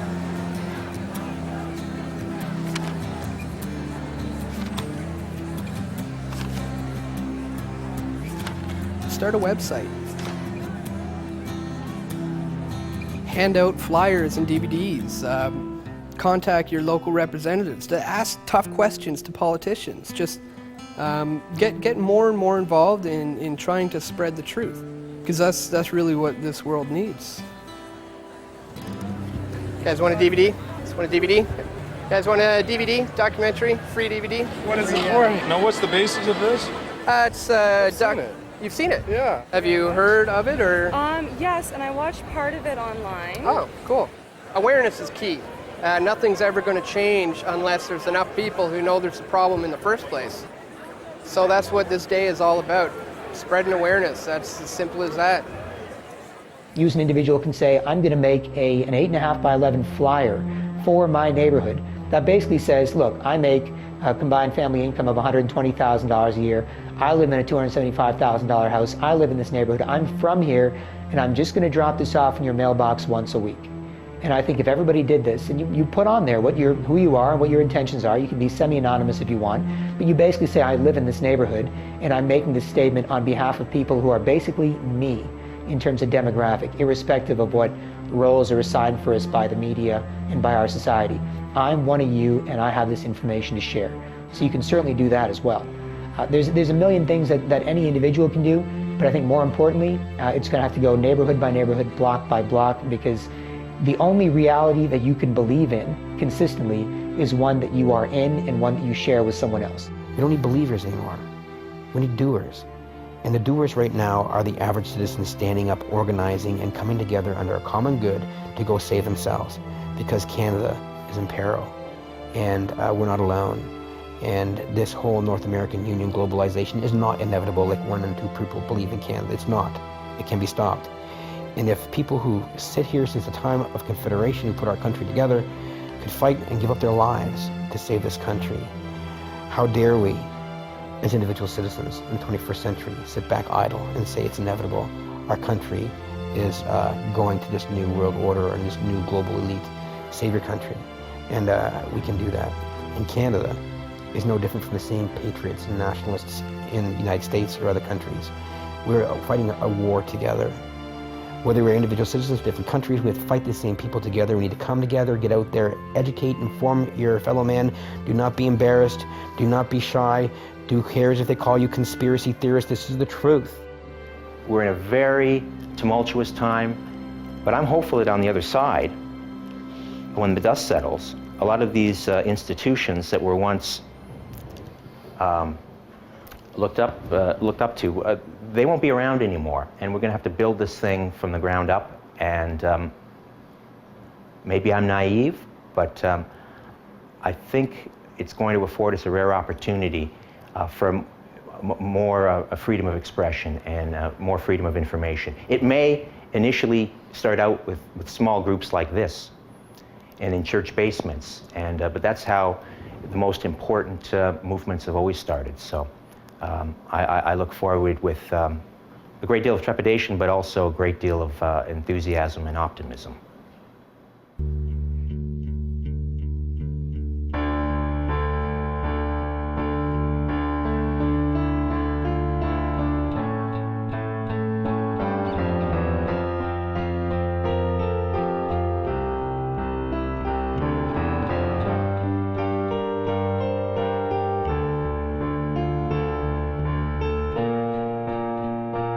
Can you say today that this is not a prelude to a North American Union similar to a European Union? Are there plans to build some kind of superhighway connecting all 3 countries? A couple of my opposition leaders have speculated on massive water diversions and superhighways to the continent, maybe interplanetary, I'm not sure as well. Manitoba is also taking a major role in the development of a mid-continent trade corridor, connecting our northern port of Churchill with trade markets throughout the central U.S. and Mexico. Canada and Mexico are as one. Canada and Mexico have both fought against protectionism, and our 2 countries have launched an appeal for a reinforced system of global financial regulation. Mexico is doing its part in promoting closer and better integration among countries in North America. The world grows more globalized day by day and is divided into large, increasingly integrated economic regions. We need more integration, not isolation nor protectionism. And we have agreed with Canada on that point in the G20 and other forums. 2009 is also the first year of global governance, with the establishment of the G20 in the middle of the financial crisis. The climate conference in Copenhagen is another step towards the global management of our planet.